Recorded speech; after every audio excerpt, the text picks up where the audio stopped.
Hi, everyone. Matthew DeSantis here with NYRA Bets, and welcome to a special preview of this Saturday's Remsen Stakes taking place at the Big A. Remember, last year's Remsen was so important for the future of that three-year-old crop. We're going to talk a little bit more about that in a second. But before we get into all the good stuff, I want to remind you to press that like button and subscribe to the NYRA Bets YouTube channel. Subscribing is entirely free of cost, just notifies you when new videos are coming onto the channel. We have race previews like this one. We have full card analyses like capping the card. We have special guests on all the time. We have an interview with Hall of Fame trainer Nick Zito up on the channel as well. Starting next week, you can expect a lot of Kentucky Derby and Kentucky Oaks prep coverage as myself and my colleague Kaylee Shapiro going to start talking about some early contenders to consider. Maybe talk a little bit about how pool number 2 in the future odds closed. Wow, a lot of money towards the Bob Baffert runners, that's for sure. But listen, make sure to press that like button and subscribe today. Well, like I said, we're going to talk about the Remsen Stakes taking place on Saturday, but I do think I need to take a moment at least to just go back and remember last year's Remsen, won by Dornoch, who goes on to win the Belmont and the Haskell, 2 grade ones. Finishing second that day was Sierra Leone, who goes on to win the Risen Star, wins the Bluegrass, and wins the Breeders' Cup Classic, 2 additional grade ones. Then you have a horse like Domestic Product, goes on to win the Tampa Bay Derby, then wins the H. Allen Jerkins up in Saratoga, yet another grade 1. Then you had a horse like Drumroll Please, came back to win the Jerome next time out. You had a horse like Copper Tax, who actually just won last weekend, believe it or not, who is a horse that has, I believe, 4 black-type stakes victories, mostly down at Laurel Park and in Maryland, but has turned into a real nice horse and is nearly $1 million earner. So you had a lot of really good horses coming out of that Remsen last year, certainly making an imprint on that crop as they've been matured into 3 years old. Can this year's group be that good? Well, that's going to be a tall task, but it's an interesting group of 7 runners. We're going 1 1/8 miles, which is always a very important factor here. We're not only just doing 2 turns, we're now hitting the 9 furlongs. And that's a big test for some of these horses. I feel like sometimes you can get that mile and a 16th, particularly at tracks like Gulfstream Park, sometimes Keeneland, sometimes Santa Anita. You can get that distance. 1 1/8 miles up at the Big A, you see a lot of horses that last half furlong. That's where the pedigree starts to really show. That's where some of the conditioning starts to show. The experience starts to show. It's an interesting field of 7. I do consider the first 5 as your 5 absolutely most likely winners in this race. Obviously, Surfside, Moon, Gun Trader are pretty significant long shots in this spot. But I think it's a really interesting field. Now, your morning line favorite, and David Aragona is as good as there is in the business at setting the morning line for us. He made your morning line favorite Keewaydin for trainer Chad Brown. And Keewaydin's an interesting horse. You've probably heard me talk about him because I really like this horse quite a bit. But when he's 6-5 in a 2-year-old race going 2 turns for the first time, I'm going to try to pick some holes in a horse like that. You know, that's, from my standpoint, the first thing you do when you start to handicap a race is you look at the favorite, you go, well, what about this? What about this? What about this? And you start to kind of poke some holes in the favorite and go, yeah, maybe this one's beatable. I think I could beat him with this other horse. Is Keewaydin beatable? I think he certainly can be. And I think there's a few reasons to talk about it. Now, his debut race was 6 furlongs up in Saratoga. I've talked about this debut race quite a bit. Why? Because you saw the winner, Tip Top Thomas, who's a very nice Todd Pletcher horse, come back to finish second to Chancellor McPatrick in the Champagne. You saw a horse like Rookie Card who finished second that day. And by the way, the top 3 were separated by a head. So Rookie Card comes back, loses next time out, but then wins the following race. So he's no longer a maiden. I think he's got a bright future, probably more as a sprinter. And then Keewaydin comes back, wins his next race. So the top 3 all showed out very well. And then you had the 4th place horse, Sovereignty, who might actually be the best of this entire group for Bill Mott. That horse goes down to Churchill Downs and wins the Street Sense grade 3 next time out. In 2 additional races. You had a horse like CK Wonder win next time out. It was a very productive maiden race up at Saratoga, as we see a lot of these maiden races be productive. As I mentioned, Keewaydin comes back to win next time out, earns a 91 buyer speed figure, top buyer in the field. If you just look at the numbers, he's probably your obvious favorite. And you might go, well, geez, there's no point to even try to beat him because nobody's really that close to him even.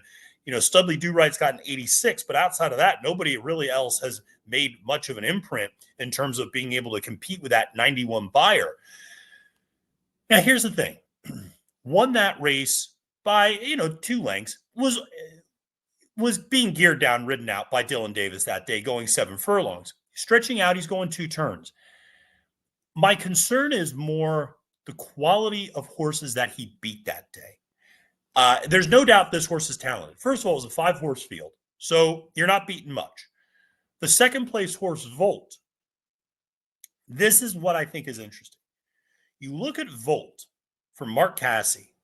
This is a horse that ran in debut at Colonial, earned a 52 buyer and finished 4th.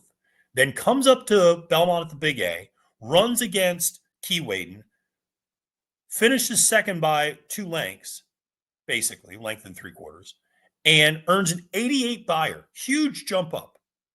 Then goes to Churchill Downs, stretches out to 1 mile and a 16th, is an absolute non-factor at any point in this race, finishes 26 3/4 lengths back, and earns a 32 buyer. Now, if I'm looking at Volt's running lines, the 88 seems like an anomaly. Okay. Now, it helps that Keewaydin ran an 85 buyer in debut. So going from an 85 to a 91, completely plausible. But I do think it's interesting that you see this race come back maybe a little bit faster than what it might have actually been. So it's a small field, didn't really beat much, had a pretty much an ideal trip. And I'm not sure that race is going to be coming back very strong. And I don't know if that race is going to come back as fast when some of these horses come back and run back again. Volt's the only horse to have run back since that race. So it's hard to really get a judge of, was that number maybe a little inflated? Was that number maybe a little too fast? So I think there are some things to look at. The other is the question of pedigree. You look at the sire Instagram. I don't mind Instagram. I think Instagram's actually a really good deal. $10,000. I think maybe he's been docked down to $7,500. I'm not sure. But nevertheless, kind of a very modest sire in Kentucky. First crop sire. He's not gotten nearly the publicity of Vacoma and Complexity and obviously McKinsey. But he's a sire that he's not good first time out. His horses do not generally fire, but they run well. They're competitive first time out. You see a lot of seconds, a lot of thirds from his debut runners. They tend to win the next time or the third time out. And thus far, stretching out, they've done well. 4 wins out of 16 starts going a route. Now, I believe all 4 of those wins were 1-turn miles, which is a little bit of a question mark in terms of handling the 2 turns and the 9 furlongs. Underneath, you have an unraced officer mare who has had a little bit of success with dirt routers. But again, a lot of those were 1-turn miles, not really doing the mile on a 16th. And most of her success with her offspring have been sprinters. So you do wonder if the mile and 1/8 is really what Keewaydin wants to do. Now, you look at his running style. You look at particularly that debut race where he was getting stronger as the race went on, made a big run late. You'd think he should handle the distance, but it's a question mark nevertheless. So at 6-5, are you willing to take that price? Now, I think there's a couple of places you can look as an alternative. I think one is obviously looking to the inside and looking at tucks. For trainer Bill Mott, this one broke its maiden in debut over a similarly small field at the Aqueduct meet. In this regard, maybe he fits the profile of Sierra Leone just a bit in terms of a 2-year-old breaking his maiden at Aqueduct in November and then coming back to run in this race. I think it's interesting Bill Mott's pointing this horse here. I mentioned his other horse, Sovereignty. I would imagine Sovereignty is going to be running down at Gulfstream Park. It will be interesting to see where Tux runs. I'd imagine Tux might stay up here for the winter. And that's just an interesting dynamic to see where Mott kind of places his potential Derby contenders. This one, though, you got to like the pedigree. You got to tap it up top, which is a phenomenal, influence in terms of pedigree and distance. And then you have a mare by Munnings underneath. That's where you get the speed. And so I like that combination. Now, what's interesting is the number 3 horse Poster has the flipped around pedigree. Poster is sired by Munnings and out of a Tappet mare. I don't know if I like that version of the pedigree quite as much. I don't usually like Munnings as an up top influence when you're talking about 2-turn dirt races. Now, we're talking about synthetic and you're talking about sprints, all day. I love my Munnings. But Tux is an interesting horse. Won really impressively in debut. Junior Alvarado stays aboard for Bill Mott, who's his number one jockey. Again, I think you can pick holes in just how good that field was that he beat.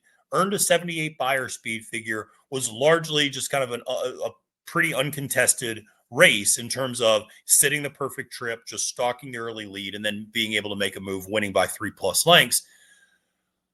The horse has only worked out once since that November 9th race, but it came back with a 48-3 4-furlong work at Belmont. That was 56 out of 245 that day. So, it certainly came back looking pretty fresh. Bill Mott's not the type to place his horses in over their heads. This is an LNJ Foxwoods homebred. And the other thing to point out is Mott, over the last 5 years, winning 28% of his 2-year-old graded stakes dirt races. So, he's got some success here with these 2-year-olds. I know we've talked about Mott's kind of cold streak going into the summer and into the fall in the Breeders' Cup. He's starting to heat up a little bit, starting to win some more races. So you're starting to see Bill Mott's runners really come back a little bit more alive over the last month or so. I think Tux makes a lot of sense as an alternative at 3-1. The horse that I really like is Studlydoright. That is a horse that I've liked since I first saw him at the Tremont, winning that race up at Saratoga. This is a horse sired by Nyquist. It's a Maryland bred, but talking about this pedigree, Nyquist up top out of a Curlin mare. And this horse, when you see him in person, that's what's impressive to me. Because I remember being in the paddock for the Hopeful, and you had a lot of good horses in that race. You had Chancellor McPatrick, and you had Ferocious. You had a lot of nice horses. And I remember looking at Studlydoright and thinking, he looks like a beast compared to these other horses. And it's not that I thought he was going to win that day. And actually, he had a terrible trip. He hit the gate out. He was just a tough trip all the way around. Had to be steadied at one point. So it was not his best day. But when I saw him in the paddock, I talked to Kaylee Shapiro about this. I go, that's a 2-turn horse. He's just a big specimen as a 2-year-old. And he just looks like a horse that's going to only continue to fill out and is going to be that much more impressive, I think, going the extra distance. He comes off a win in the Nashua last time out. Now, again, it's a relatively short field. So what can you take out of that? It's understandable. He beat a horse like Vekoma Rides. He beat a couple of horses, Tony Eclipse, What in the Literal, who's really kind of fallen off since a little bit of a splashy debut and win for Jenna Antonucci. But nevertheless, the Nashua was a good performance, earned an 86 Beyer speed figure, but he won the Tremont. He finished second in the Sanford and Moplex. He finished second in the Laurel Futurity over a good track. And that was a race that was intended for the turf that was taken off. So kind of interesting to see the way that John Robb, the trainer, has kind of managed him a little bit. There is some turf influence, particularly underneath in terms of his mare, his dam, Peach of a Gal, who was a Grand Motion turf horse. So there's plenty of turf influence there. But when he got back on the dirt at a fast track on Saturday, November 2nd for that Nashua, he ran great. You keep Xavier Perez up on the mount. The blinkers were added last time. Now, this is going to be second time blinkers, which is an angle I do typically like. And here's the thing. This was a horse that sometimes gave himself too much to do. He's more of a late running horse. You saw it in the Sanford. You saw it in the Tremont. You saw it in all of his races. Got the blinkers on in the Nashua. What happens? It's not so much that he was sitting, he wasn't on the lead. He was just closer. And I think that's going to be the key because there's not a load of speed in this race. Keewaydin and Tux are your two fastest horses. But if a horse like Studlydoright can sit third, man, he's dangerous. And at 9-2, I feel like he is a very, very interesting bet in this race for John Robb, who knows how to train horses. Anybody who spent any amount of time in the Mid-Atlantic knows that name and knows he's got a serious stable. And Robb is not the type to campaign his horses aggressively if he does not feel they fit in these spots. He'll be more than content to run this horse at Laurel and just go, listen, we got a nice Mid-Atlantic horse here. We're going to let this horse just, cash a lot of checks at Laurel Park, at Pimlico. Maybe we go down to Colonial sometimes. Maybe we go to Delaware Park. The fact that he is campaigning this horse in NYRA in New York tells me his opinion of this horse. Like I said, the pedigree, you can't beat it. Nyquist up top out of a Curlin mare. This was only a $110,000 sale at the East Coast sales last year. So, it's interesting. Even a horse like Keewaydin was a very modest purchase, $140,000 at the Fasig-Tipton November sale. So, I just think Studlydoright at 9-2 presents outstanding value in this particular race. Now, the final horse that I will mention a little bit here is Poster. And this is a horse for Owen Hardy. Flavien Prat up. That's kind of an interesting angle with all of this is Flavien Prat and why he is riding Owen Hardy's horse and not one of two Chad Brown horses. Now, and what's interesting is he's ridden both Aviator Guy, who's a Chad Brown, and Keewaydin before. Now, to be fair, Dylan Davis rode Keewaydin last time out, stays aboard. And Manny Franco's ridden Aviator Guy the last two times out and stays aboard. So I certainly understand it. But it's interesting, nevertheless, that Pratt ends up on this horse going from turf to dirt. Now, the interesting part is you might go, well, listen, just last week, Owen Hardy won the Kentucky Jockey Club with First Resort going from turf to dirt. It's the same angle. Well, yes and no. It's the same angle, but the important thing to remember is First Resort broke its maiden over dirt. First Resort ran second in the Saratoga Special over dirt.